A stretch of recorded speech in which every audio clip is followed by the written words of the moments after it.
자, 기경계 같이 합시다. 생겨나지도 않고 소멸하지도 않고 허무도 아니고 영원도 아니고 오는 것도 아니고 가는 것도 아니고 다른 것도 아니고 같은 것도 아니 영기법을 가르치신 분, 완전한 깨달음을 얻으신 부처님들 가운데 가장 훌륭한 설법자인 당신께 경의를 표합니다. 잘 만들었네요. 이제 다음에 할 때는 죽비를 하고, 목탁은 이제 애경할 때 쓰는 거고요. 이렇게 공부할 때는 죽비가 좋습니다.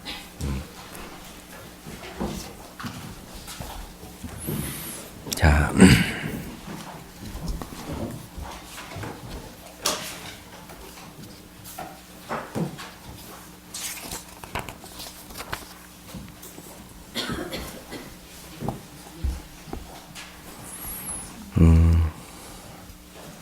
26페이지. 예? 27페이지.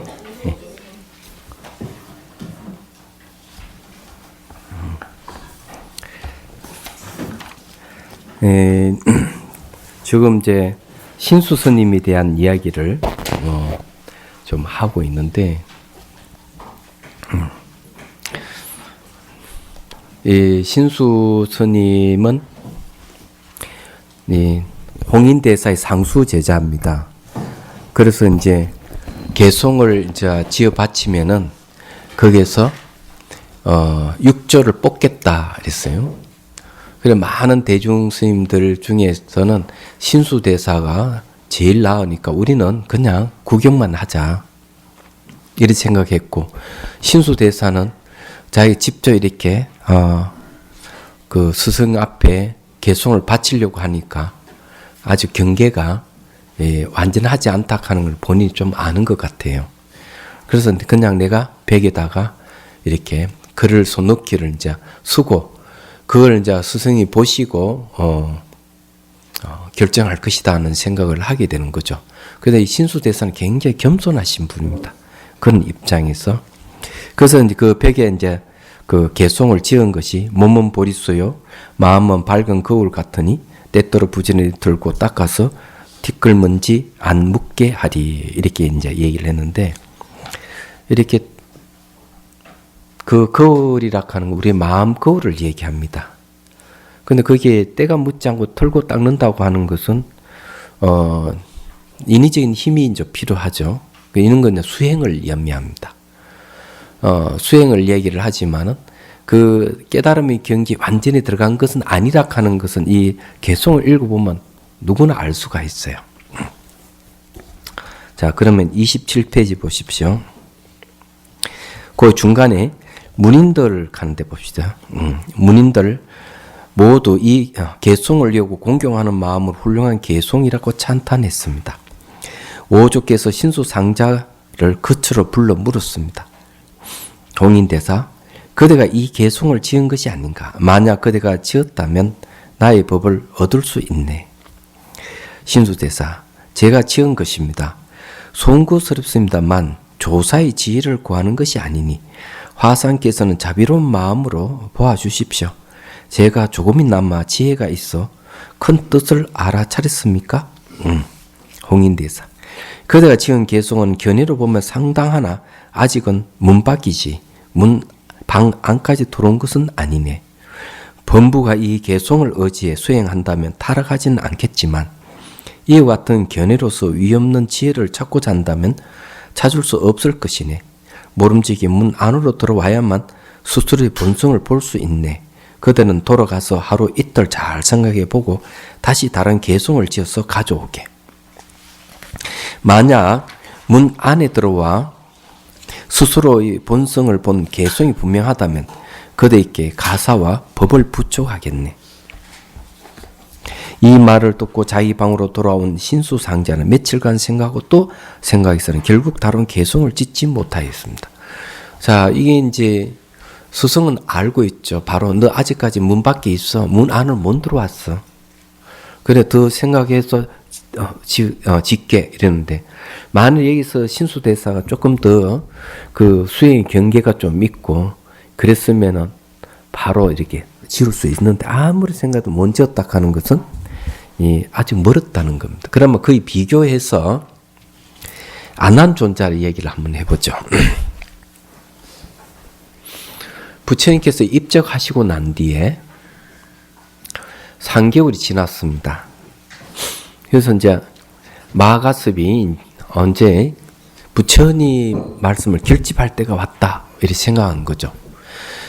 그 이유가 있습니다.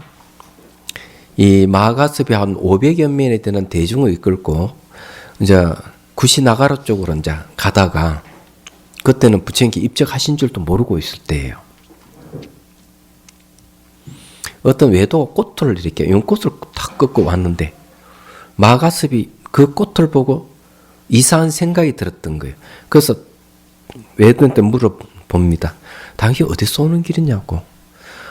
저기 구시나가라에서 부탁해서 입적하셨어. 그쪽으로 그래서 왔다.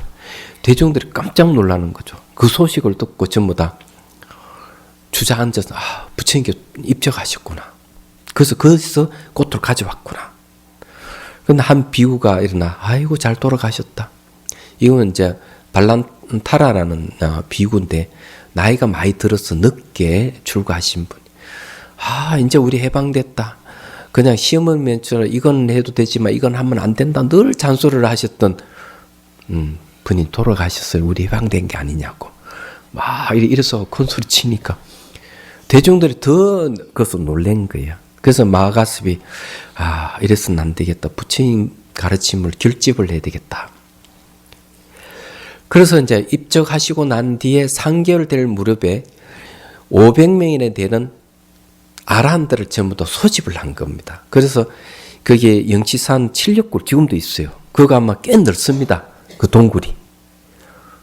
그래서 이제 좀 해합을 가졌던 겁니다.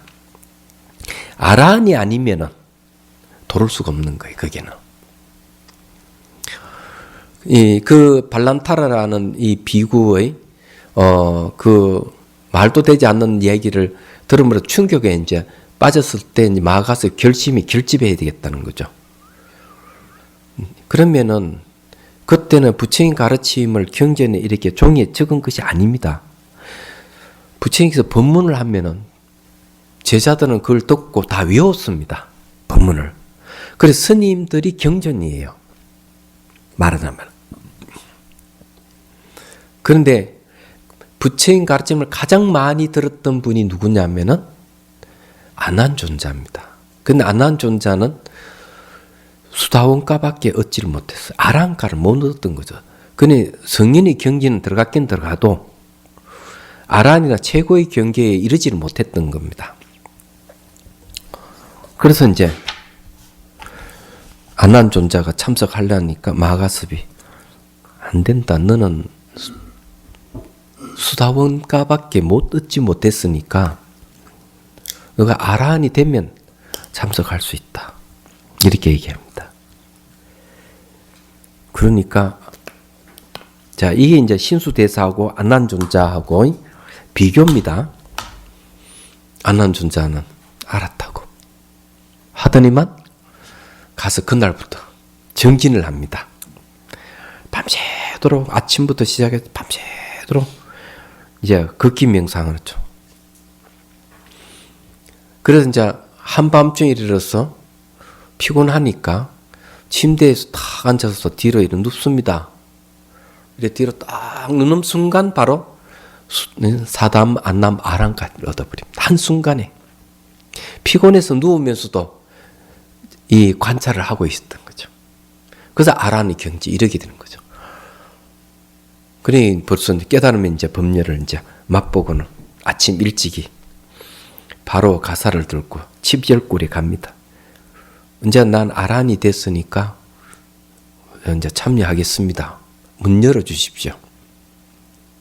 그래 너가 아란이 됐다면은 서사 문이 잠겨 있더라 돌아올 수 있으니까 돌아오너라. 그래서 이제 일설에는 열직 구멍으로 뭐 들어갔다 이런 말을 하는데 문이 잠겨 있는데 들어갔다면 아마 신족통일 겁니다. 신족통이라 하는 건 몸체로 그냥 벽을 투과해서 들어가는 걸 얘기합니다. 이거는 옛날에는 그래 뭐 흔히 있는 일인 것 같아요. 알아내면 그 정도는 신통을 가지고 있는 것 같습니다. 스리랑카에서도 보면은 기록에 보면은 큰절 주지를 뽑을 때는 띨집을 하나 만들어 놓고 주위에 주지 후보들이 딱 앉아가 먼저 들어가는 사람이 띨집에 들어가는 사람을 주지를 뽑는 그런 얘기가 있어요. 앉아 있다가 바로 탁 들어가면 그분이 그 절 주지가 되는 거예요. 그러면 들어갈 수 있는 거는 다 문이 없는데 그 안에 어떻게 들어가는 얘기예요. 문 없는데 들어간다 하는 건 신족통이에요. 얘기하자면 몸을 마음대로 변화시킬 수님. 안난존자 그런 경기 간 거죠. 신수대사는 며칠 끙끙 앓아도 아무 생각이 안 드는 거죠. 수행도 안 했다는 얘기죠. 생각만 했다는 얘기죠. 경계가 너무 차이가 나잖아요. 그냥 당연히 법을 준수 못 받는 건 당연한 겁니다. 제가 보기에는.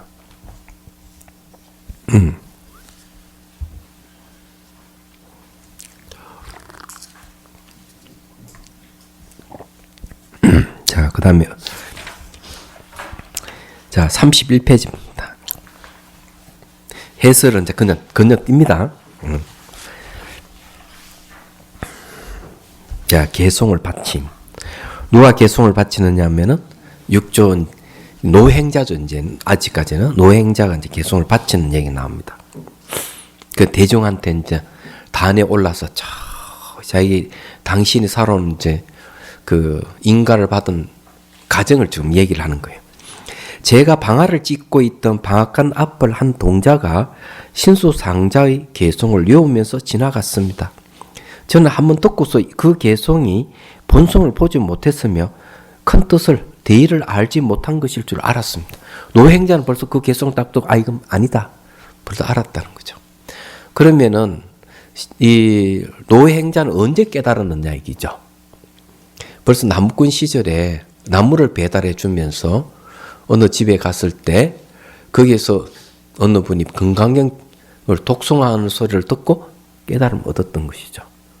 얘기하자면 그때 벌써 마음이 열리는 거고 홍인대사를 만나서 홍인대사 그래 너 어디서 왔느냐? 신주에서 왔어. 너 그냥 촌놈이구나.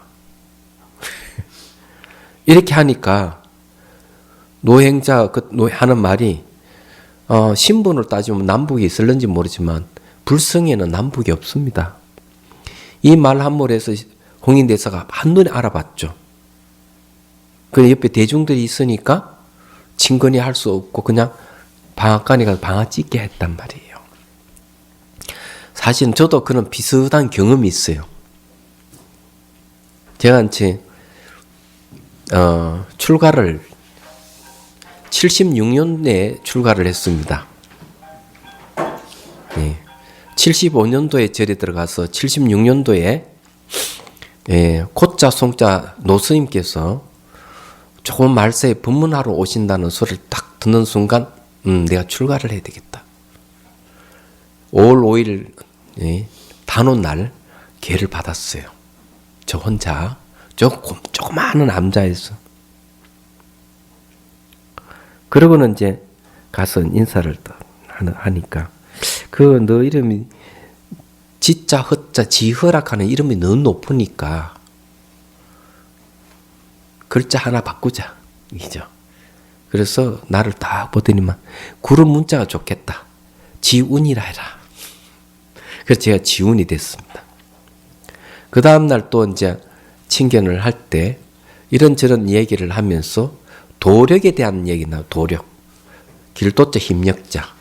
그래서 제가 아주 당돌하게 또 얘기를 했습니다. 스님, 길 가는 사람 다 도력이 있지 않습니까? 리어카를 끌든 자전거를 타든 걸어가든 길에서 힘쓰는 자는 다 도력이 있는 분입니다. 이랬더니만 노스님께서 촌자인 줄 알았더니 촌자가 아니네. 이래. 촌자가 촌놈이 높임말이죠. 촌놈인 줄 알았더니 촌놈이 아니네. 이래서. 재밌는 일이 많으면 노스님. 이 고자 송자 노스님은 저게 하남 스님의 그 전법을 받으신 분이죠. 선맥을 이으신 분이에요. 그래서 제가 몇 번 찾아뵈면 이런저런 묻고 이랬는데 그때는 철없을 때입니다. 제가 출가했을 때니까. 그래 어쨌든 노행자가 바로 촌놈이 아니었던 것이죠. 예, 경계가 훨씬 높은 분입니다. 그래서 지금 이게 동자가 지나가면 딱 외우는 걸 딱 듣고 바로 아는 거죠. 해능대사. 지금 지나가면서 외우는 개송 무슨 개송인가? 동자. 아직 모르고 계셨습니까? 오주께서 나고 죽는 생사윤의 일이 크다라고 하시면서 불법의 대의를 큰 뜻을 깨달은 자가 있다면 곧바로 가사와 법을 부촉하고 육조대사로 삼겠다라고 하셨습니다. 이 일이 있고 난 후에 신수상자께서 남쪽 복도 벽에 모양 없는 개송 한 수를 써놓았습니다. 오조화상께서 보시고 모든 문인들께 외우라고 하시면서 이 개송을 깨친 사람은 자신의 본성을 볼 것이니 이 개송에 의지하여 수행한다면 생사를 벗어나게 되리라 라고 하셨습니다. 자, 이 개송을 깨친 사람은 신수대사의 잘 생각해 보십시오. 신수대사의 이 개송에는 아직 문 밖에만 있지 문 안으로 못 들어갔다 그랬습니다. 그렇지만 깨달음의 개송이라 그랬죠. 깨달음에도 높고 낮음이 있고 깊고 엷음이 있다는 얘기입니다. 그러면은 말씀드리죠.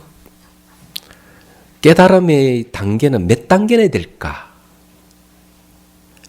길게는 57단계 내지 52단계, 짧게는 4단계. 그럼 4단계를 얘기하는 것은 대승기신론에서 첫 번째 범부의 깨달음 범부각, 두 번째는 승문영각의 깨달음 상사각, 보살의 깨달음이 수분각, 그 다음 부처의 깨달음 구경각이 있습니다. 딱 4단계. 4단계를 확 펼쳐놓으면 52단계 내지 57단계가 벌어지는 거예요. 얘기하자면 그런 겁니다. 그러면 그 외에 깨달음이 무수히 많을 수가 있는 거죠. 깨달음도 심차가 있다는 얘기입니다. 그렇지만 다르게 이야기하면 어때요? 누구나 깨달을 수 있다는 뜻도 됩니다. 이야기하자면.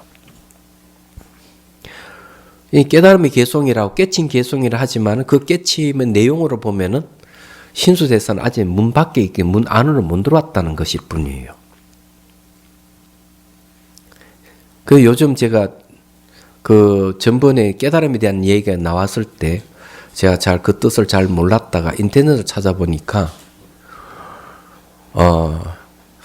이 조계종이 큰일 났어요.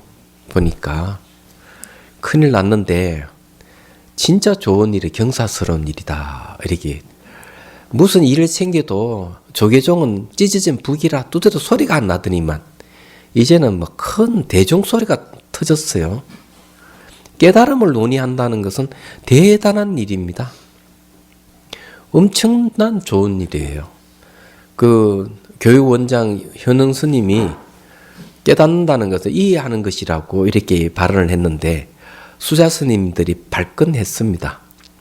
그 총대 메고 나선 분이 법무사 주지로 계시는 수불 스님 전목 따져서 그건 깨달음이 아니다고 얘기를 하신 것 같아요. 그 조만간 두 분이 아마 한바 붙을 것 같은데 너무 재밌을 것 같아요.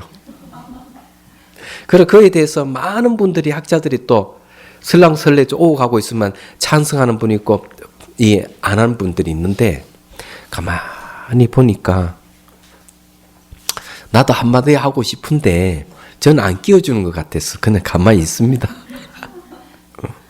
제가 그 자리에 가야 되는데 제가 바빠서 언제 하는지도 모르겠어요.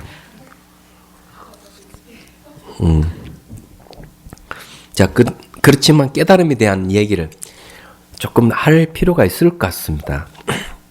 이해하는 거하고 깨닫는 거하고 차이가 좀 있는 것 같고요. 그 다음 이해의 내용에 따라서 이해 정도의 차이가 있고 깨달음도 깨달음 내용에 따라서 깨달음이 달라질 수가 있겠다 하는 생각입니다. 자, 깨닫는다는 것에 대해서는 얘기를 하자면은 수많은 깨달음이 있습니다. 이 세상에는. 얘기하자면. 뭐, 이렇게도 얘기할 수 있겠죠. 복통이 나가지고 화장실 급히 가서 아리또를 내리고 보리를 봤는데 깨달음을 얻었어요. 무슨 깨달음이냐? 빤스를 안 내리고 샀다는 거. 인터넷에 올라와 있더라고요. 그게 깨달음 내용이야. 그럼 그것도 깨달음은 깨달음인데 깨달음의 내용은 단순하죠. 빤스를 안 내려가서 그냥 쌌다는 문제가 있는 거잖아요. 그게요. 그러면 그런 깨달음은 무수히 많습니다. 그런데 부처님께서 말씀한 깨달음은 어떤 것일까 하는 거죠. 그러면 깨달음이라 하는 어떤 조건에 의해서 깨달음이 있느냐 하는 것도 있습니다. 단순히 이해하는 것으로 깨달음 이야기하면은 너무 약하다. 부처님께서 말씀 깨달음을 너무 얇았다고 할 수밖에 없어요. 얕잡아 본 거죠. 현영 스님이 깨달음 그런 이야기하면 얕잡아 본 겁니다. 제가 보기에는 그런 거죠. 왜 깊이가 없다는 거죠. 한마디로 얘기하자면. 그래서 깨달음이 아니라고는 할 수도 없을 수도 있어요. 그래서 그게 참 묘한 겁니다. 그게. 그럼 부처님의 깨달음은 이런 거예요. 자, 깨달음 내용이 뭐냐? 연기법을 깨주셨습니다. 부처님께서. 깨달음 내용이 분명하게 나와 있습니다. 연기법입니다. 그러면 어떻게 깨달으셨느냐? 이렇게 한다면은 자설경 보리품이 보면은 초기경전인데 이렇게 나와 있어요. 선정이 들어있을 때 나는 본인이 이제 선정이 들어있을 때 모든 속박이 벗어났다. 연기 이법을 깨달았기 때문에 이런 말을 합니다. 그러면서 초전력 개송을 한번 읊고 그 다음에 한밤중 새벽녘 개송을 읊으면서 깨달은 노래를 불러요. 근데 재밌는 것은 그 깨달음이라 하는 게 어디서 일어났느냐 하면은 선정에서 일어났다는 거죠. 선정. 자, 하늘에서 깨닫는 것도 아니고 땅에서 깨닫는 것도 아니고 어떤 장소에서 깨닫는 게 아니고 딱 한 군데 선정이라는 장소에서만 일어나는 현상이에요. 이게 깨달음을 얘기할 때 부처님 깨달음 그렇습니다. 그런 어느 경전에는 선정이 들어서 12연기를 순간 역관에서 깨달았다 이렇게 얘기합니다. 그냥 이해하는 게 아니잖아요. 그죠? 자, 그런 거고요. 그 다음에 이제 법문을 듣고 바로 깨닫는 이야기도 초기경전이 나옵니다. 부처님은 6년을 고행을 하시고 그거 아니다 싶어서 수행법을 바꾸고 깨달음을 얻으셨는데 초기경전에 이런 이야기 나옵니다. 어느 나병 환자가 아침에 가다 보니 많은 사람들이 있어 빚지고 들어갔어요. 그래서 앉아서 들었습니다. 근데 부처님께서 설법하고 계셨던 거죠. 듣고 바로 깨달음을 얻었습니다. 수행도 하나도 안 하고 부처님 법문 듣고 바로 깨달음을 얻었어요. 그거는 알았는데 인정받았습니다. 얘기하자면. 자, 그런 수준을 보면은 또 그 깨달음은 이해하는 것이다 하는 것 좀 비슷한 것 같아요. 쉽잖아요. 이게. 그리고 어록에도 보면은 한마디 탁 던졌는데 바로 깨닫는 사람이 있어요. 그걸 은하에 대화한다. 말날에 바로 깨닫는다. 이렇게 돼요. 그런데 이런 분들은 되게 오래 수행을 하다가 깨치는 경우가 좀 많습니다. 그래서 수행 하나도 하지 않고 깨치는 분 또 사례도 있어요. 자, 어떤 게 있는가 하면은 사냥꾼이 노루를 사냥하다가 놓쳤어. 그건 지나가던 스님이 물어요. 사슴이 쭉 지나간 것 같은데 어디로 갔습니까? 이렇게 물어요. 근데 스님이 그래, 당신은 화살을 한 대로 몇 마리 정도 잡을 수 있냐? 그러니까 이 사냥꾼이 화살을 한 대로 한 마리 정도 잡죠. 그럼 스님은 화살 한 대로 몇 마리 잡습니까? 나는 화살 하나로 한 무리를 잡아버리지. 한 무리를 잡지. 이러니까 스님 너무 잔인합니다. 잔인한 거 맞죠? 화살 한 대로 수백 마리를 죽인다 하면은 엄청난 잔인한 거죠. 화살 하나 한 마리 잡는 것보다.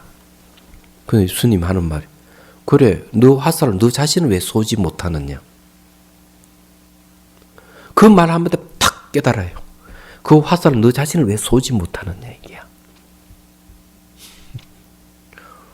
그래 이렇게 이제 깨달음도 있습니다. 얘기하자면. 근데 이제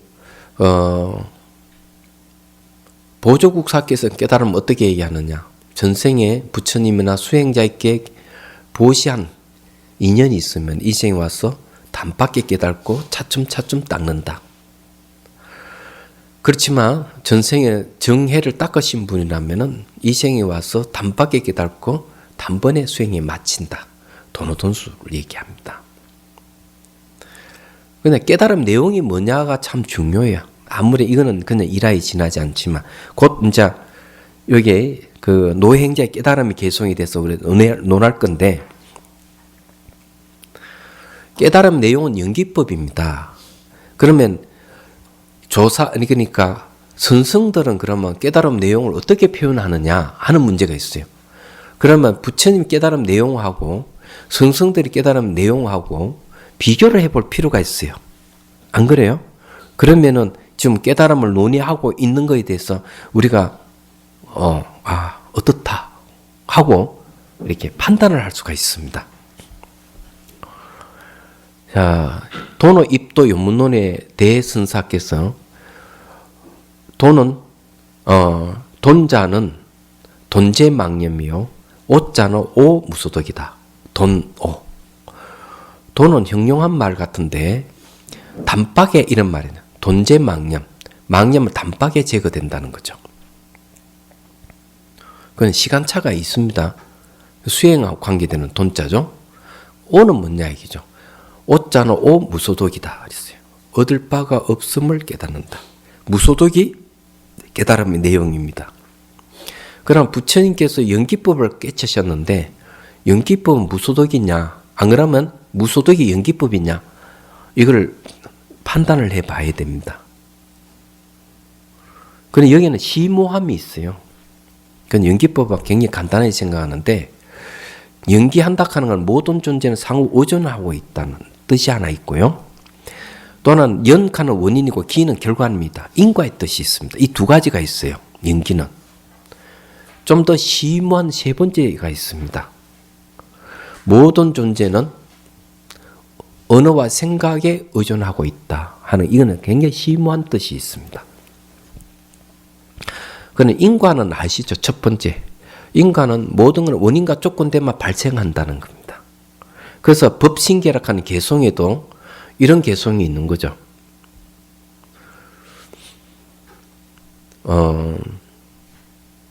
오비의 중에 한 명인데 이분이 탁발을 할 때 사리불존자가 봤어요. 근데 이 사리불존자는 외도였어요.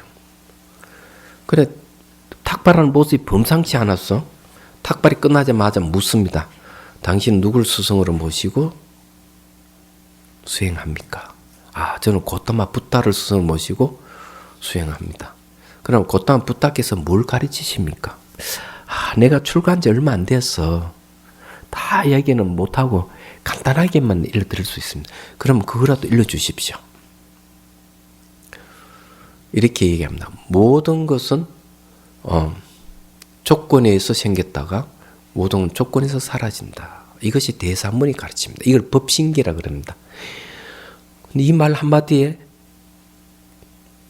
사리불존자 탁 깨달아요. 그냥 얼굴이 확 피이는 거죠.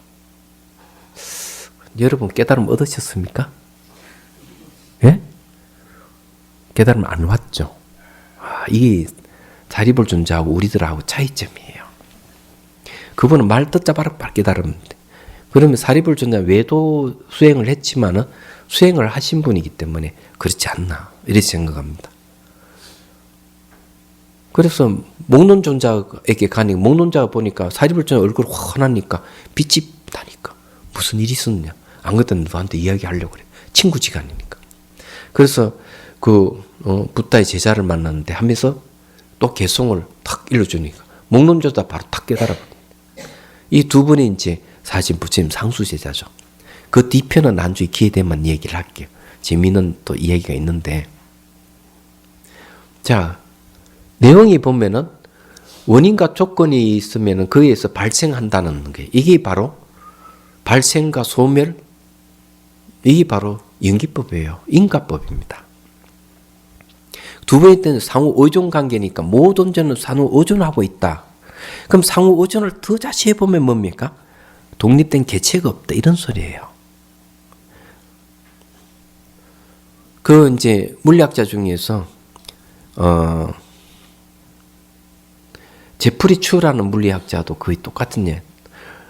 삼라만수 우주라고 하는 거는 마치 끈과 같이 서로 연결되어 있지만 거기에 독립된 어떤 개체는 없다 이렇게 주장합니다. 이 구두권 이론이에요. 그러니까 제프리 추 여기 뭐고 후리쇼포 카프라 박사가 그거는 부처님께서 말씀하신 내용 연기법과 같은데 어떻게 생각합니까? 그러니까 많은 과학자들 앞에서 이 구두권 이론을 발표하는데 이 카프라 박사 딱 얘기하니까 이 제프리 추라는 물리학자가 당신 말이 맞습니다. 고등학교 2학년 달에 내 아들에게 이 얘기했더니만 아들이 아버지 그거는 대승불교에서는 법계 연기 이론은 똑같습니다. 이런 말도 자기는 충격에 빠졌대. 땅이 끄지나 충격을 받았다. 내가 최초로 발견한 줄 알았더니만 벌써 불교에서 다 이야기하고 있었구나. 그 얘기하는 게 나옵니다. 그 책이 세계적인 석학과 대화 나눈 카프라 박사가 대화 나눈 책인데 탁월한 지혜라는 책입니다. 범양사 출판부에 나온 책인데 여러분들 한번 구해보십시오. 되게 재밌습니다. 그 과학 서적을 보셔야 불교를 이해하기 더 좋아요. 어쨌든 상호 의존 관계가 있다면 독립된 개체가 없다는 거죠. 그러면 독립된 개체로서 자아는 없다는 얘기입니다. 그리고 뭡니까? 실체가 없는 공이란 뜻이에요. 이게 중요한 뜻입니다. 연기법 내용이 그래서 공성과 연기는 글자마다 같은 걸 얘기합니다. 공이 곧 연기고 연기가 공이에요. 굉장히 중요한 겁니다. 그런데 놀라운 것은요. 공은 부정적인 단어입니다. 공이라는 말은. 그냥 공은 존재가 아니에요. 얘기하자면 공이라 하는 내재하는 자아는 실체가 없다 했기 때문에 말을 할 수도 없어요. 생각할 수도 없어요. 만일에 무상항 속에서 무상하지 않는 무엇을 얘기할 때는 언어를 쓸 수 있고 생각을 할 수가 있는데 공이라 하는 것은 말을 할 수 없고 생각할 수 없는 걸 얘기합니다. 그래서 말과 생각을 떠났다는 얘기예요. 이거는 수불스님도 그 얘기를 하는데 왜 말과 생각을 떠났다느냐 이게 공이기 때문에 그런 겁니다. 제가 조금 비판을 하자면요. 그게 교육원장 스님이 얘기한 것은 무상고 무아는 바로 부정적인 것인 허무주의적인 것이기 때문에 이것 때문에 대승불교로 이렇게 넘어온 게 아니냐 이런 식으로 얘기하는 부분이 있더라고요. 사회과학적인 시각이 있었던 것 같아요. 제가 보기에는. 저는 그건 아니다고 생각합니다. 무상고 무아는 매우 부정적인 것 같은 맞긴 맞지만 인생을 부정하고 모든 걸 부정하는 허무주의를 얘기하는 게 아닙니다. 그게 불교의 한계로 보면 안 되는 거죠. 얘기하자면. 무아는 공성이 다른 이름입니다. 사실은요. 그래서 그거는 그 삼법인에 대한 바른 이해가 결여되어 있다고 봅니다. 그래서 교리적 이해가 문제가 있다 이래 봅니다. 교육원장 현스님 말은요. 좀 안 된 이야기지만 그걸 마치 뭐 같은 거예요. 옛날 휴암 스님께서 오온을 무아라 그러면 누가 이해하겠느냐. 오온은 유아라고 해야 된다고 주장한 적이 있습니다. 실상사에서. 그때 세미나 때입니다. 기주 연수할 때 그 얘기했죠. 저도 그때 주제 발표를 했습니다. 제가 바로 마이크가 저한테 왔을 때 얘기했습니다. 물론 대선배였지만 휴암 스님께서는 교리에 대해 자신이 없으신 것 같습니다. 부처님께서 분명히 오온 무아라고 했는데 왜 유아라고 주장을 하십니까? 하고 제가 강하게 얘기를 했습니다. 그래 한번 난리가 났죠. 사실은요. 초로 스님이 그때 내게도 속이 시원해 자기도 한마디 하고 싶은데 스님께서 바로 그냥 직설주활해서 고맙다 얘기를 하더라고요. 그런데 그것도 오온 무합니다. 오온을 줄이면 몸과 마음이에요. 몸과 마음은 자아가 없습니다.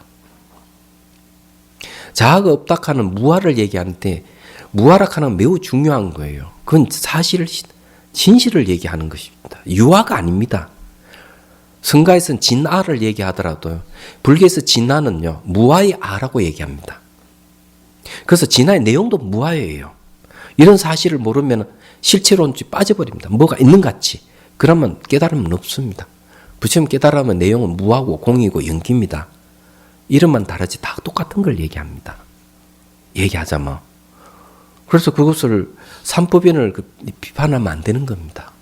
번뇌를 없애주는 걸 가지고 오히려 그걸 가지고 번뇌를 일으키면 안 되죠. 얘기하자면. 깨달음과 역사라든가 깨달음의 역사란 그 책을 한번 사봤으면 좋겠어요. 인터넷으로 봤기 때문에. 그래서 이제 얘기를 하자면은 깨달음이라 하는 얘기하자면 이제 깨달음 내용을 갖고 지금 제가 얘기를 하는 거거든요. 그래서 이게 공까지 가버리면은 말과 생을 끝나는데 말과 생을 끝난다 하는 것은 뭘 얘기하는가 하면은 거기에는 어떤 실체론을 부정하는 겁니다. 근데 또 이것을 마치 말을 할 수 없는 것이란 쪽으로 몰고 가면서 잘못된 것이라고 얘기하면 안 되는 겁니다. 말할 수 있는 것이라고 한다면 다 조작입니다. 생각할 수 있는 것은 다 조작이에요. 얘기하자면. 왜 조작이냐? 언어와 이 언어라 하는 걸 대상을 고정화시키고 분리시키는 특성을 갖고 있어요. 자, 예를 들어서 한번 얘기를 해보죠. 그래서 이게 이런 이해가 있어야만 깨달음이 무엇인지를 알 수가 있어요. 제가 한번 물어볼게요. 이건 뭡니까? 네? 컵이죠. 그러면 컵이라 하는 게 맞을까요? 틀릴까요? 제가 물어볼게요. 컵이 여러분들에게 컵이라고 말해단 적 있어요? 없죠? 그럼 주관적인 판단입니다. 그럼 벌써 언어로 벌써 이걸 지시한 거 틀린 거죠. 컵의 입장에서 봤을 때 말도 안 되는 거예요. 자기가 언제 컵이라고 말해단 적도 없다 얘기해요. 그러면 눈앞에는 있지 않느냐고 얘기할 수가 있죠. 눈앞에 있다고 해? 이거요. 진짜 있느냐 얘기죠. 한번 확인해 보죠. 있는지.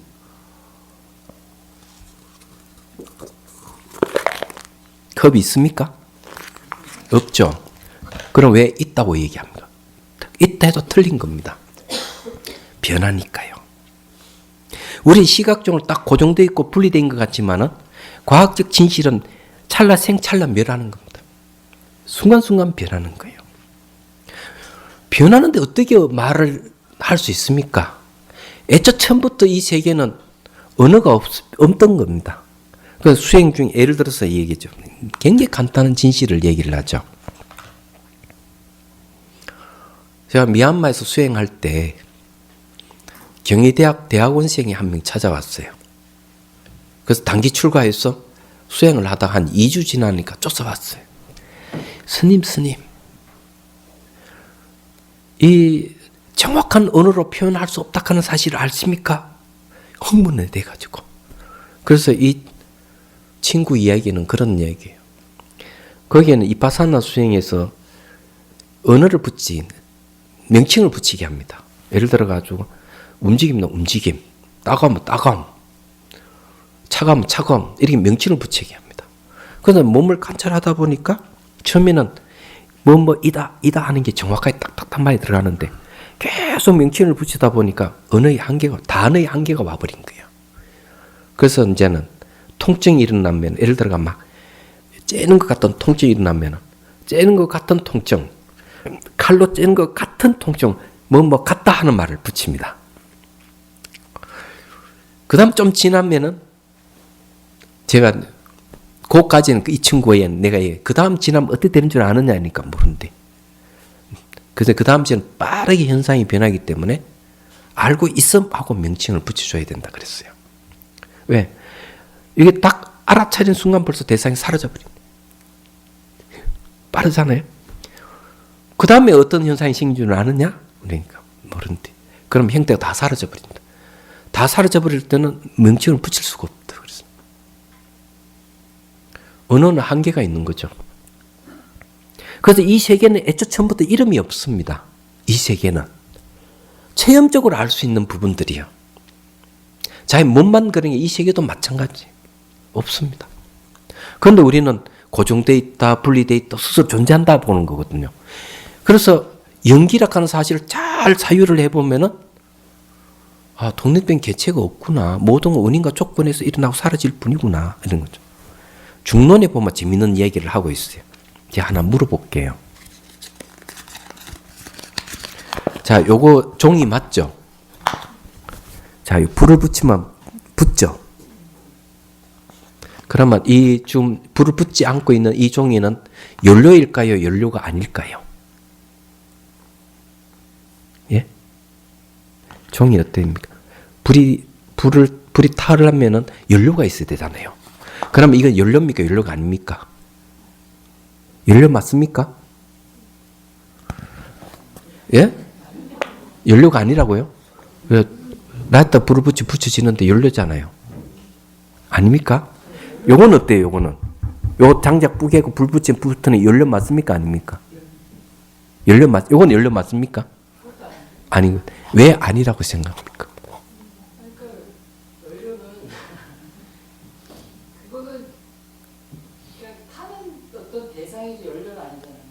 이거요? 요거나 불을 붙이면 다 붙으니 연료잖아요. 연료라는 의미는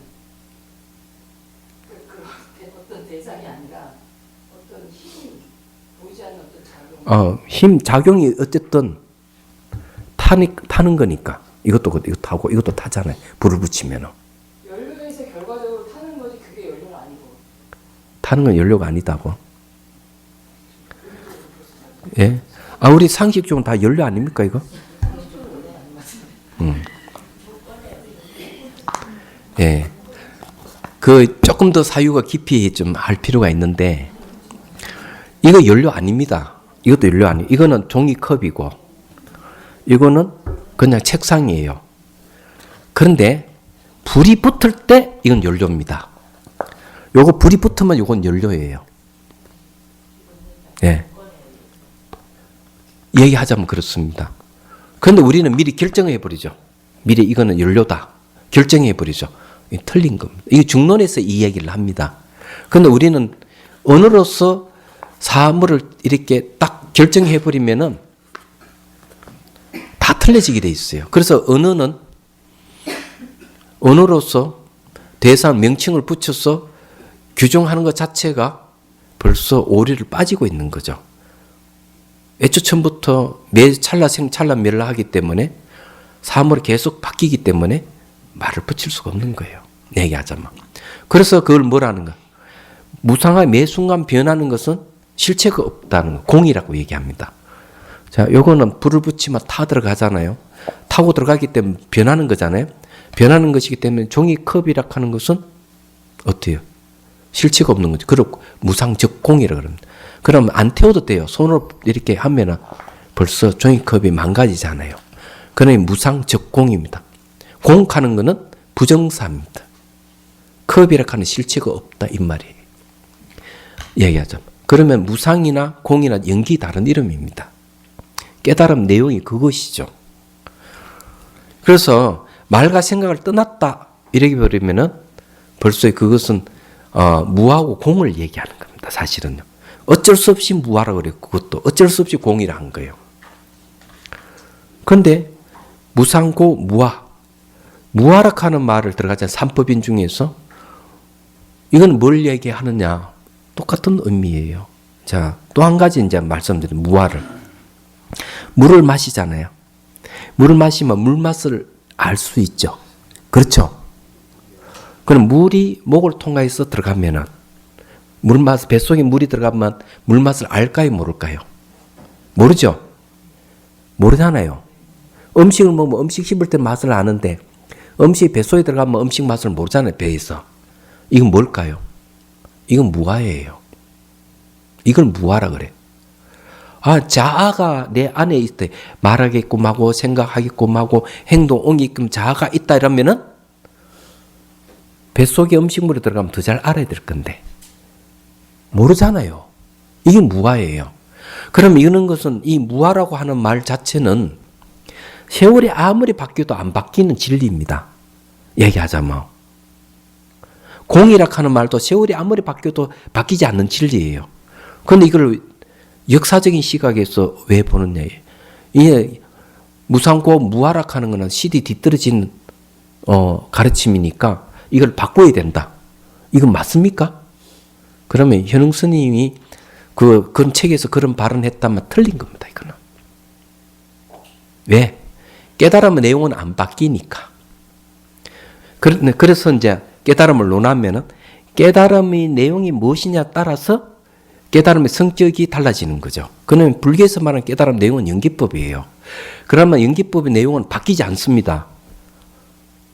안 바뀌는 게 깨달음 내용이에요. 그래서 깨달음이 내용이 그 사람이 깨달았는데 그 사람의 만일에 마음이 바뀐다고 한다면은 깨달음 내용이 연기법이 아니라고 보는 게 맞습니다. 그리고 연기법을 깨달아도 마음이 바뀔 수가 있습니다. 외도의 가르침 너무 빠져 있거나 과거의 습이 너무 들어있으면 연기법을 깨달았다고도 번복할 수가 있습니다. 얘기하자면. 그래서 뭐가 필요한 줄 아십니까? 머리로 이해하는 게 아니고 체득에 확실히 확인해야 된다. 내 눈으로. 깨달음은 그게 필요한 거예요. 그래서 깨달음도 삿땡기고 삿되지 않는 게 있는 거예요. 그러니까 정등각이라는 말을 쓰는 겁니다. 또는 정변지라는 말을 쓰는 거예요. 바르게 두루 아는 바르다는 말이 들어가요. 그러니까 깨달음도 삿된 깨달음이 있다는 거죠.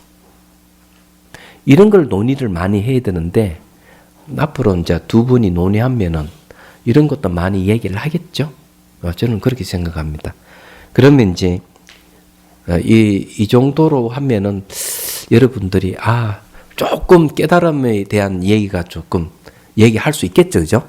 그러면 노행자의 깨달음에 대해서 이제 공부를 해보도록 하겠습니다. 자, 해능대사. 내가 여기서 8개월이 넘도록 방화를 지었지만 아직 조사당 앞에 가본 적이 없으니 나를 그곳으로 인도해 개성을 보고 예배할 수 있게 해주게. 나 또한 그 개성을 여원 인연으로 다음 생에는 부처님 나라에 태어날 수 있기를 바라네. 동자가 저를 남쪽 복도로 인도하였습니다. 제가 신수상자의 개성에 예배하고 나서 글자를 모르모르 옆에 있는 사람에게 개성을 한번 읽어달라고 부탁했습니다. 자, 이게 아주 중요한 게 노행자는 일자 무식이에요. 글자를 모른다는 거죠. 만일에 노행자가 글자를 알고 좀 지식인이라면은 아마 육조 단계는 탄생하지 않았을 거라고 봅니다. 이 이야기는 뭔가 무식해도 깨달을 수 있다 하는 게 대단한 얘기예요. 무식해도 진리를 깨칠 수 있다 하는 게 대단한 거예요, 이게. 이 육조 단경의 가치는 여기 있는 겁니다. 잘 생각해 보십시오. 어느 무지랭이도 깨달을 수가 있다. 이거는 벌써 신분 철폐가 이 안에 들어가 있는 평등하다는 겁니다. 그래서 뭔가 하면은 경전에서 얘기를 하죠. 마음이 있는 자는 바로 부처의 성품이 있고 부처의 성품을 가진 자는 누구나 깨달을 수가 있다. 여기는 많이 알고 모르고 하는 아무 관계가 없다. 대단한 거예요, 이게. 그래서 일자 무식이든 누구든지 깨달을 수가 있다. 이게 이제 아주 중요한 겁니다. 만일에 신을 매개로 한 종교에서는 그걸 통하지 않습니다. 얘기하자면. 그게 신이 진리이기 때문에 신에 의해서 다 결정됩니다. 그런데 그 세계는 깨달음이 없어요. 깨닫는데도 신분이 차이가 없이 누구나 깨달을 수 있다 하는 것은 혁명입니다. 제가 보기에는 혁명이에요, 이거는요. 내적 혁명이죠. 이것이 이제 일상생활에 발현이 된다면 사회가 평등한 사회로 가게 될 겁니다. 정말이에요. 대단한 거예요. 자, 그 이제 봅시다. 한 번 듣고 개송의 큰 뜻을 파악하고 나서 저도 하나의 개송을 지었습니다. 그리고 글자를 아는 사람이 부탁해서 서쪽 벽에 서게 하여 스스로에게 있는 본래 마음이 무엇인지를 드러냈습니다. 본래 마음을 알지 못하면 불법을 배워도 이익이 없으며 마음을 알고 성품을 보아야만 불법의 대의를 알 수 있습니다. 다음은 제가 지은 개송입니다. 깨달음의 나무도 본래 없으며 밝은 거울 또한 없다. 부처의 성품 불성이 항상 청정하거늘 어디에 티끌 먼지 있을까? 대단하죠. 자, 여기는 없다 이렇게 부정을 했습니다. 얘기하자면 깨달음의 나무도 본래 없다. 자, 연기법에 대해서 다시 한번 얘기를 하죠. 이 연기법을 제대로 알면은 이 개송 금방 알 수 있습니다. 얘기하자면 우선 불성이라고 하는 개념부터 바르게 하죠. 부처의 성품이란 말은 어디서 왔을까? 우리는 불성이라면은 뭔가 실체성이 있는 뭐라고 생각합니다. 그렇게 생각하는데 아닙니다. 불성론에 보면은 분명하게 얘기합니다. 불성은 공성에서 온 것이다. 이게요. 공성을 왜 불성이라 했을까? 이유는 간단합니다. 공성은 상을 없앤다 그래. 모양상. 치워버렸네. 네, 글을 쓸라 하니까. 이제 좀 쓸라가 그랬더니 치워버리구만. 공을 잘 표현했네요. 쓸 게 없구만.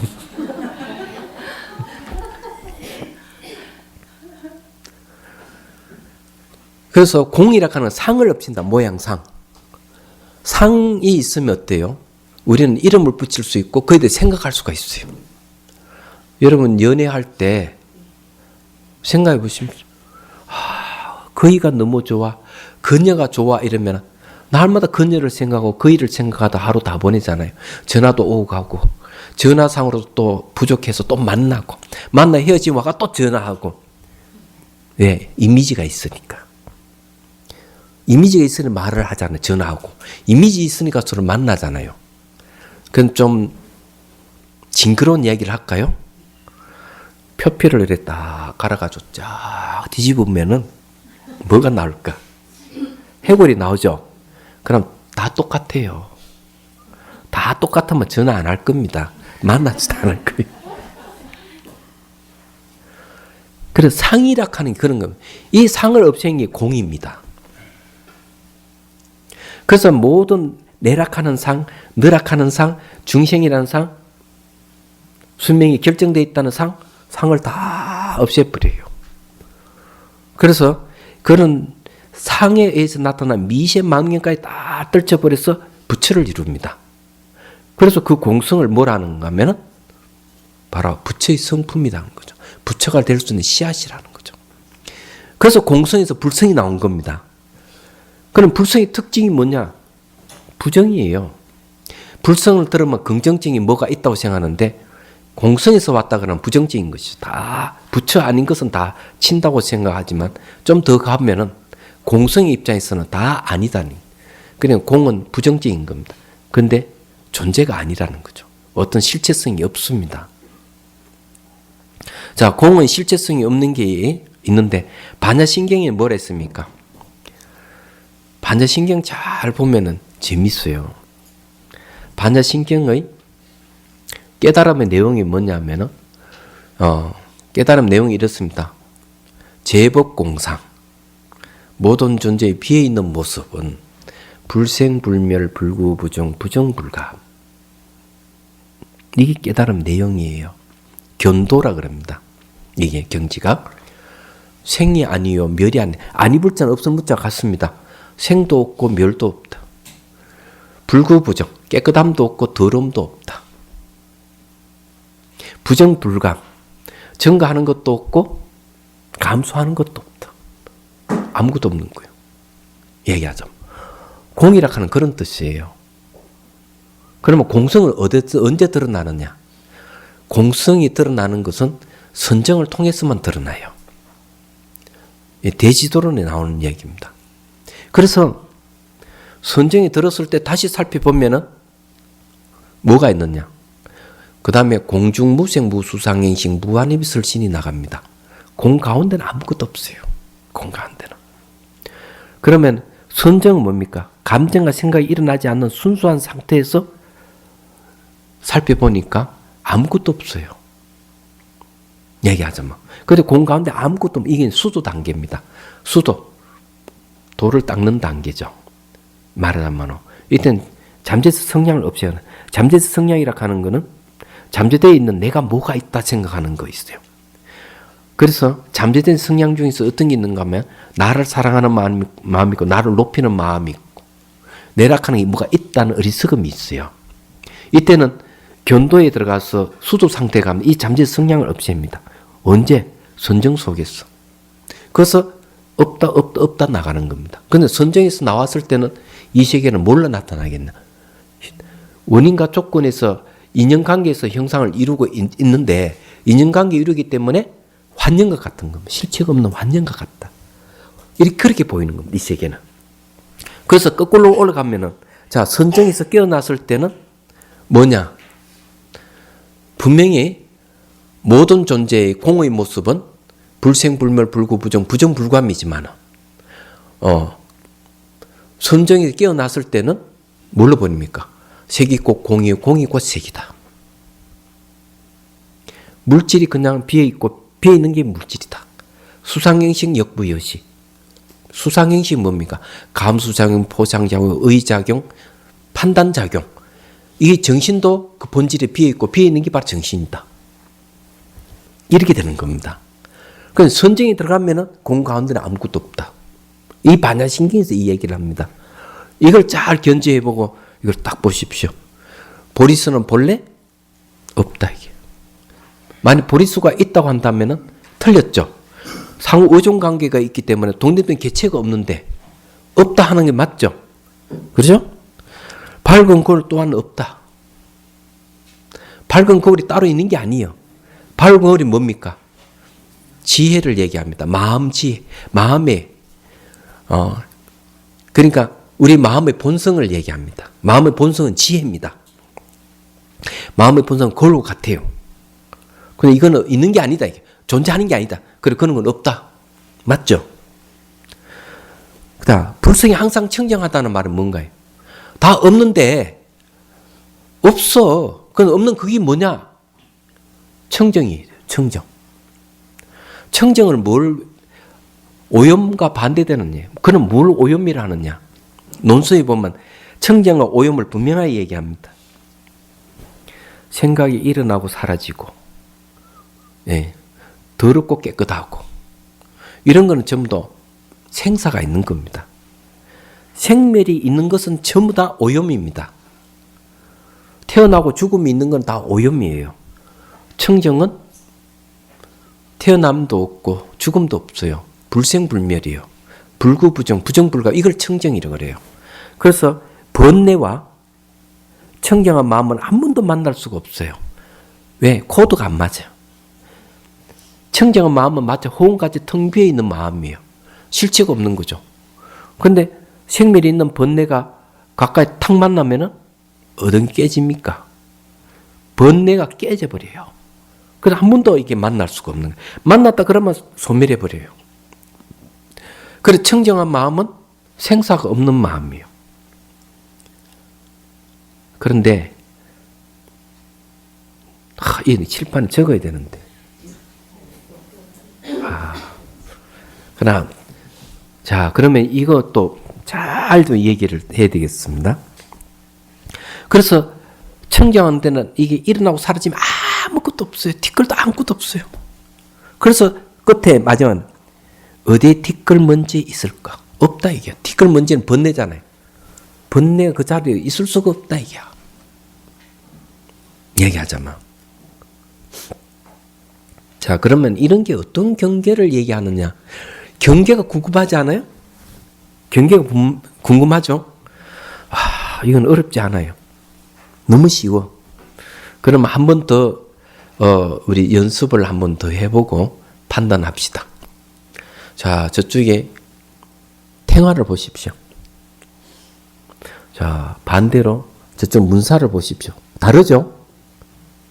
자, 위로 연등을 보십시오. 이 다릅니다. 자, 이제 저를 보시고요. 저와 탱화와 연등과 문사는 다 다르죠? 이 세 가지를 다 보는데 공통점이 하나 있는 그게 뭘까요? 대상은 다 다른데 공통되는 것. 에? 보는 마음은 똑같아. 저거 보고 이거 보고 저거 보고 이거 보고 다 대상은 다른데. 그래서 그 능경에 얘기를 합니다. 한 번 더 말씀드릴게요. 예, 이건 이해를 하셔야 되니까. 파사의 왕이 부처님께 왜 되고 찾아와가지고 사람 죽으면 아무것도 남지 않는다는데 저 두렵습니다. 왕이요. 겐지스 강 언제 건너봤습니까?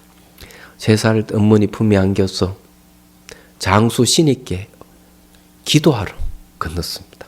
그것도 언제 건넜습니까? 10년 후에 10년 단위로 건넜습니다. 그러면은 강물이 흘러가고 이러는 거는 계속 바뀌어 간다 하는 거 아시겠죠?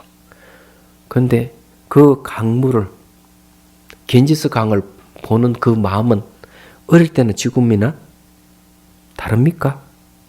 아닙니다. 어릴 때 볼 때나 지금 볼 때 보는 거는 똑같습니다. 대상은 바뀌지만 바로 그게 죽지 않는 놈입니다. 자, 이 마음은 죽지 않는 이 마음은 형체가 있습니까? 아무것도 비어 있어요. 왜? 이 마음은 대상이 있음으로써 보는 마음이 있는 겁니다. 대상이. 그럼 대상이 없으면 보는 마음도 없어요. 그럼 대상이 또 나타나면 보는 마음이 또 생겨요. 그런데 똑같아요. 희한하게도. 보는 건 안 바뀌어요. 그게 어디 티끌 먼지 묻을 데가 없습니다. 이거는요. 이건 여러분들이 경험하셔야 돼요. 아나나 장님은 보겠느냐 못 보겠나? 못 봅니다. 아니다. 장님도 본다. 뭘 봅니까? 깜깜한 걸 보느니라. 그럼 장님도 눈이 망가졌지만 깜깜한 걸 본대. 한번 물어보세요. 대상이 눈이 망가졌지만은 보는 건 안 바뀐다는 거죠. 뇌과학자들은 이런 얘기를 합니다. 뭐라고 얘기하는가 하면 뇌 신경세포에 의해서 마음이 일어난다. 이게. 마음이 생긴다. 이게. 그러면은 그런 분들이 내가 물어보고 싶은 게 있어요.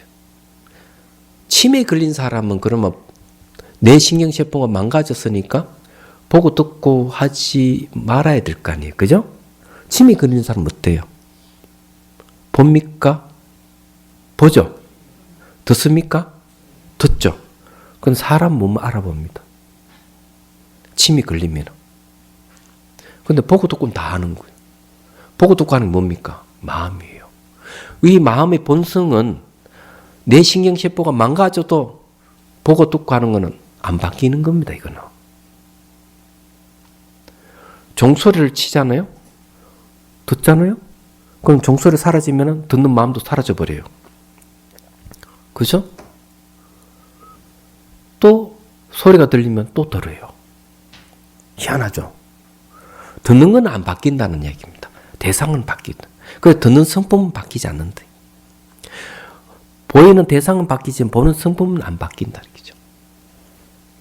그래서 최종적으로 그런 경지에 가면 어떻게 될까 하는 거죠. 그래서 능경에서 이런 이야기를 합니다. 아주 재밌는 이야기를 해요. 눈, 귀 다 망가져도 보고 듣고 하는 거는 똑같다. 이게 안 바뀐다. 잠재의식이 이 말라식 같은 거 이런 것이 없어져도 생각 다 한다. 이게요. 그래서 감각기관을 의지하지 않고도 보고 듣고 느끼고 생각 다 한다. 이기죠. 그게 마음의 본성이에요. 얘기하자면. 그런데 형체가 없어요. 어떤 이미지도 없어요. 그거는. 그래서 여기서 말하는 어디 티끌 묻을 데가 없어요. 그거는요. 그 단초가 뭔가 하면은 금방 얘기했던 대로 여러분들이 한번 시험해보고 만일 수행하시는 분이면 때때로 점검을 해야 됩니다. 눈을 감았다 떴다 하면서 감을 때도 보는 게 있는지 뜰 때도 보는 게 있는지 감을 때 보고 뜨고 보는 게 바뀌는지 안 바뀌는지 확인하셔야 돼요. 근데 감으나 뜨나 보는 것이 똑같다면은 그건 본성이 나타난 겁니다. 처음에 하면 안 될 거예요. 저는 이런 과정을 다 거친 사람 얘기하자면 다 거쳤기 때문에 별로 어렵지 않아요. 늘 보고 듣고 하는 이게 안 바뀝니다. 수행을 한 사람이기 때문에. 그렇다고 저는 선방 문고리 본 적이 없는 사람입니다. 그래서 자신 있게 여러분들이 얘기를 할 수가 있어요. 제가 미얀마에서 돌아왔을 때 그 다음에 한 번 더 갔다가 돌아와서 94년도에 전화를 한 통을 받았어요. 잘 아는 의사님이 병원에 입원해서 나 좀 보재요. 저게 그 강주의 치과 운영하는 원장님이에요. 근데 서울의 중앙병원 입원했대요. 무슨 일인고 갔습니다. 얼굴에 항달이 와 있더라고요. 가족들이 앉아 있고 문을 딱 들어가니까 침대에 일어나가지고 제 손을 딱 잡는데 얼굴이 아주 참담한 표정이에요. 이름 말할 수 없는. 보니까 나중에 얘기 들으니까 암이래.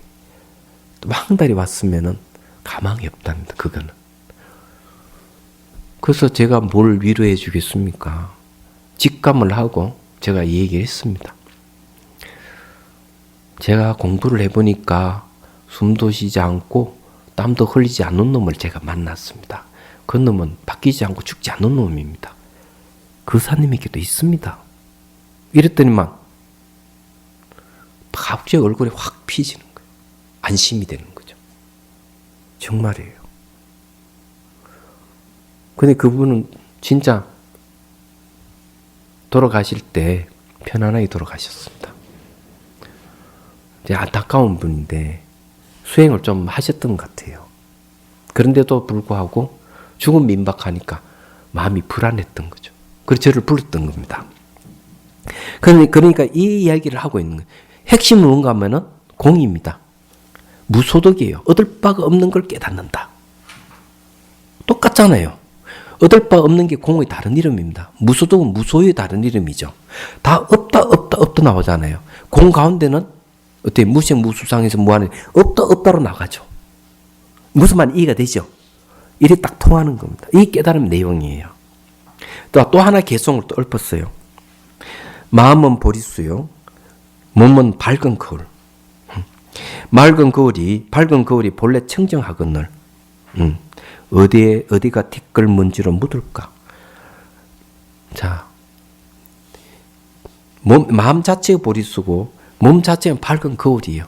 그는 몸과 마음이 뭡니까? 그냥 거울같이 텅 비어 있다는 거죠. 얘기하죠. 이 말은 몸은 내도 아니고 내 것이 아니라고 얘기하는 겁니다. 그 자체는 안가밖에 없어요. 없는 것은 안가밖에 없는 겁니다. 티끌 어디에 묻었냐 이게 없다 얘기죠. 난리가 났습니다. 그죠? 절안의 대중들이 제가 지은 개송을 보고 모두 이상하게 여기므로 저는 바깥으로 돌아갔습니다. 오죽해서 홀리니 저희 개송을 보시고는 제가 대의를 큰 뜻을 깨달은 줄 알았으나 대중들이 알고 해를 끼칠까 두려워하여 대중들에게 이 개송 또한 아니다라고 말씀해요. 이거는 뭔가 하면은 진짜 자기 제자를 보호하기 위해서 그 시기질투심을 너무 잘 알기 때문에 신발로 싹싹싹 지워버렸습니다. 얘기하자면 자 어디를 보느냐. 나머지는 요거는 저게 뭐고 해설은 정화 스님의 해설이니까 여러분 보시면 되고요. 자 39페이지로 법을 받음. 오족께서 한밤중에 저를 조사당으로 불러 금강경을 설해 주셨습니다. 제가 한 번 듣고서 말을 떨어지자마자 바로 깨달아 그날 밤 법을 받아서는 아무도 몰랐습니다. 그래 금강경을 팽풍을 치고 모든 사람 듣지 못하게 그렇게 하고 금강경을 딱 법을 설해 준 거죠. 그런데 법문 듣자마자 바로 깨달아 버렸습니다. 자, 이 두 번째 깨달음을 얻었죠. 그럼 두 번째 깨달음은 뭡니까? 깨달음 깊이가 달라졌다는 얘기입니다. 저도 이런 경험이 있어요. 이런 깨달음하고는 좀 관계없는데 제가 중강이네, 강사와 버금간다에 중강이라고 그래요. 86년도에 송강사 와서 강의를 하기 시작했습니다. 저를 강의해달라고 송강사에서 저를 초청했습니다. 그런데 이제 그러면서 이제 또 어느 날 노스님께서 저를 이제 제가 논문을 한번 보여드렸거든요. 논문요. 대성기신론을 쓴 논문을 보여드렸더니만 노스님 딱 읽고 그 운자 성자 대강백선입니다. 그 다음날 저를 부르시더니만 너 논문을 보니까 너 정강 받을 만하다 그러시더라고요. 그리고 강사들이 정강 받은 내려오는 경전이 있어요. 능경 한 번 본 오래된 걸 강본이에요. 이게 저한테 딱 주시는 거죠. 그래서 거기서 바로 정강을 받았습니다. 얘기하자면 정강 받았거든요. 인정이 됐죠? 강사가 됐습니다. 근데 강의하는데 어땠을까요? 실력이 하루아침에 늘었습니다. 내가 인정받았다 그 하나에 제 실력이 확 늘어버린 거예요.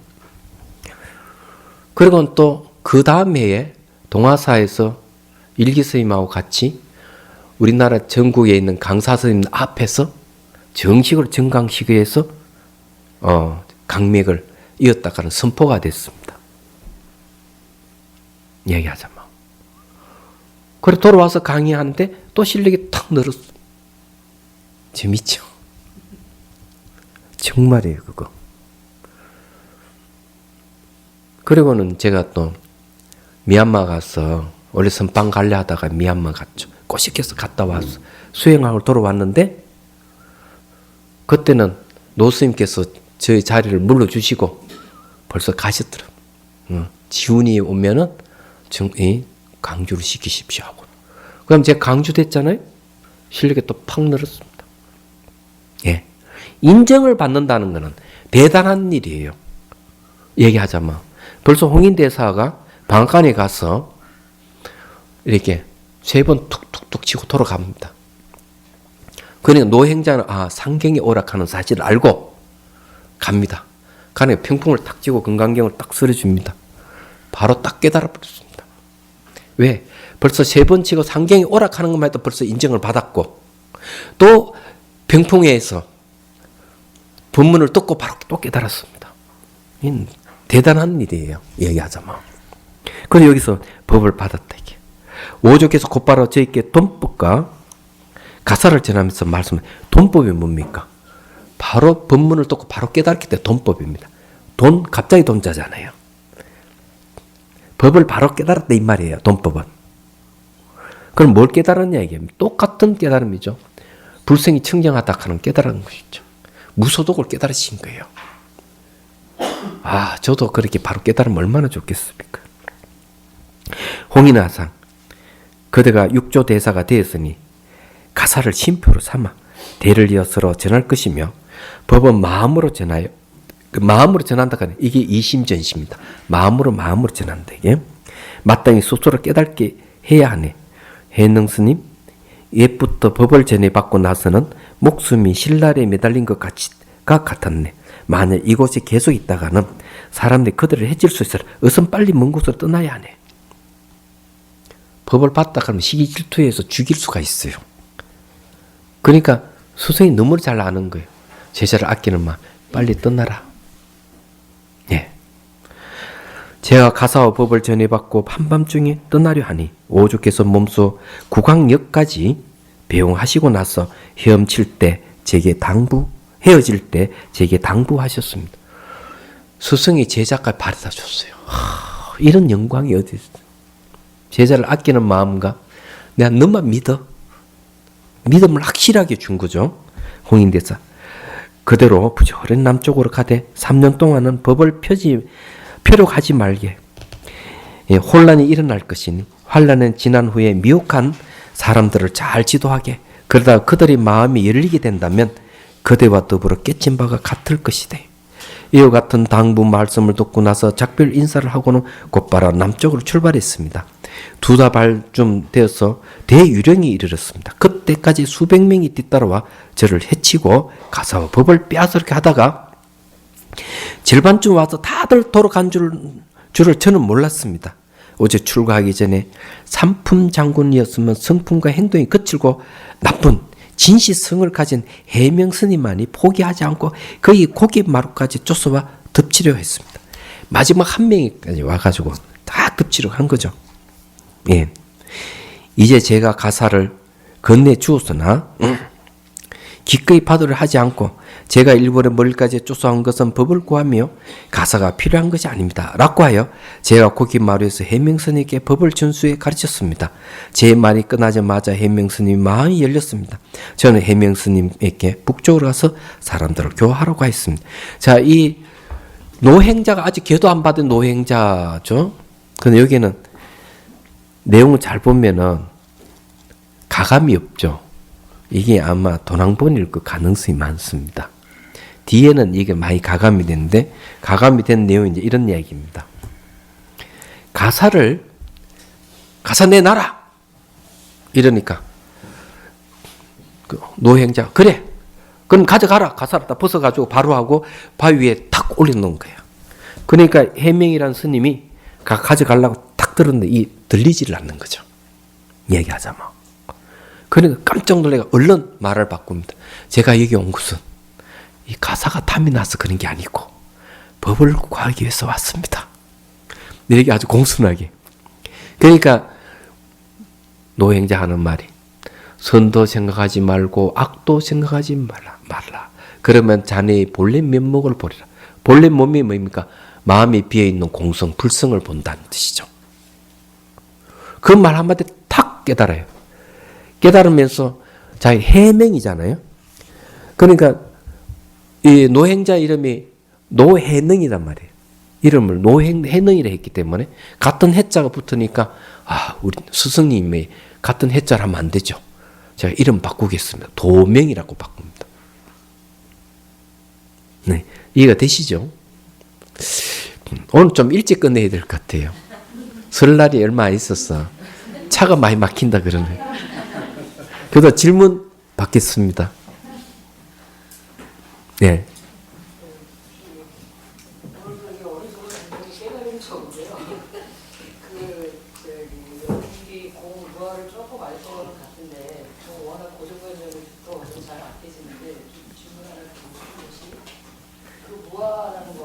예.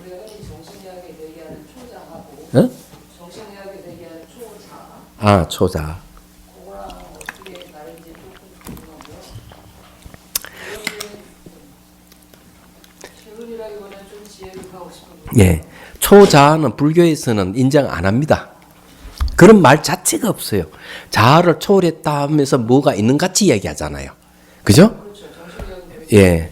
뭐가 있는 같이 이야기를 하기 때문에 벌써 말을 떠나고 생각을 떠난다는 대승기신론에도 벌써 그는 얘기해 반년을 벌써 떠났다는 거죠. 그 세계는 공의 세계는 어쩔 수 없이 공이라고 하고 어쩔 수 없이 진여라고 했을 뿐이기 때문에 거기에 뭐가 이것이다 할 수 있는 게 아무것도 없다는 거죠.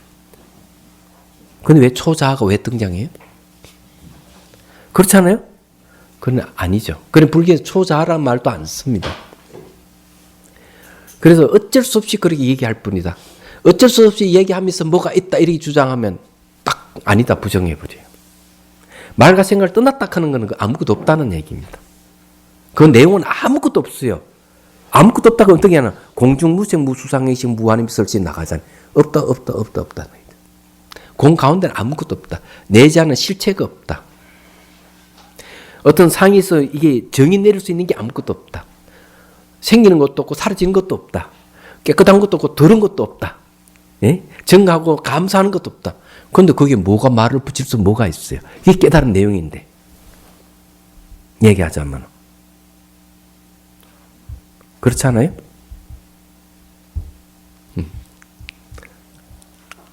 또 뭐 없죠. 뭐가 있는 것 같이 생각되면 안 됩니다. 예. 두 번째는요. 예. 질문이 없으니까 제가 그런 말씀드리겠습니다. 전에 이제 똥물과 연꽃 말씀하셨지 않습니까? 예. 근데 저는 그 말씀을 들으면서 일단 어떤 일상의 삶에 어떤 좀 비유를 하고 싶은 것이 이렇게 좀 살다 보면 자신이 처한 어떤 조건이나 상황이 뭐랄까 되게 좀 치사하고 더러운 상황이 많지 않습니까? 근데 그럼에도 불구하고 우리가 참 정직하고 깨끗한 마음을 가져야 된다고 생각하는데 그런 게 치사하고 더러운 걸로 똥을 비유하면 그거를 받아들이면서도 그런 깨끗하고 정직한 마음을 갖는 거. 예. 그러니까 무슨 말인지 알겠는데 연꽃 자체가 더러운 데 핍니다. 그죠? 그럼 더러운 곳에 깨끗하게 물이 안 든다는 거죠. 얘기하자면. 그래서 세 종류의 사람이 있어요. 첫 번째는 선악을 구분 못하는 사람이 있어요. 선악을 구분 못하는 사람. 그래서 뭐 선악을 구분 못하는, 머리가 아무리 좋고 이런 선악 구분 못하고 이러면은 어떨 때 선했다가 어떨 때 악했다가 이러거든요. 정치인들 그런 일 많이 있는 것 같습니다. 두 번째, 선악을 너무 구분 잘하는 거. 악은 멀리하고 선을 취하는. 너 안 돼, 너 나쁜 놈. 규정에 갖지도 않고 딱 밀어내버리는. 이 두 번째 부류예요. 세 번째 부류가 제일 좋을 것 같아요. 선악을 구분 못하는 자들하고 같이 살아. 같이. 근데 물이 들지 않아. 그게 연꽃이에요. 같이 살면서도 물이 안 들어. 연꽃이 그런 뜻이잖아요. 진흙이 있으면서 물이 안 들잖아요. 요게 최상이에요. 그러니까 선악 구분 없이 막 사는 놈들하고 끼어 살면서도 치사고 더러운 살면서도 항상 청정을 주지. 물이 안 들어. 같이 섞여 살면서도. 이 최고의 경지입니다. 우리는 그렇게 하도록 노력을 해야 돼. 그래야 더 빛이 나. 그죠? 촛불이 아주 미미하지만 불이 동굴에 깜깜한 데가 환히 밝잖아요. 그렇죠? 마찬가지로 더러움 속에 청경은 더 빛이 나게 돼 있어요. 그래서 표가 안 나죠. 물들 놓으면 저 사람이 물들인지 안 들인지 몰라. 얘기하자마. 그렇지만은 이 물들지 않는 사람이 있으면 그 사람은 그런 사람 같이 어울리면서 똑같은 것 같아도 전혀 다른 거죠. 이게 이제 필요해요. 이런 사람들. 우리 사회에 이게 필요합니다. 그래서 용과 뱀이 원래 같이 사는 법이요. 그래서 이래 나눠가지고 이래 하면 안 되는 겁니다. 자, 마치도록 하겠습니다. 이거 해야 됩니다. 해양계 중생들을 구하려는 마음으로 깨달음의 정수를 이룰 때까지 부처님과 법과 성부에 항상 기여합니다. 지혜와 자비를 갖추고 의정을 위해 노력함으로써 부처님 앞에 머물겠습니다. 원만한 보르심을 일깨우겠습니다. 호응계가 있는 한 중생이 있는 한 저도 함께 따라 머물며 중생의 고통을 없애는 자로 남겠습니다.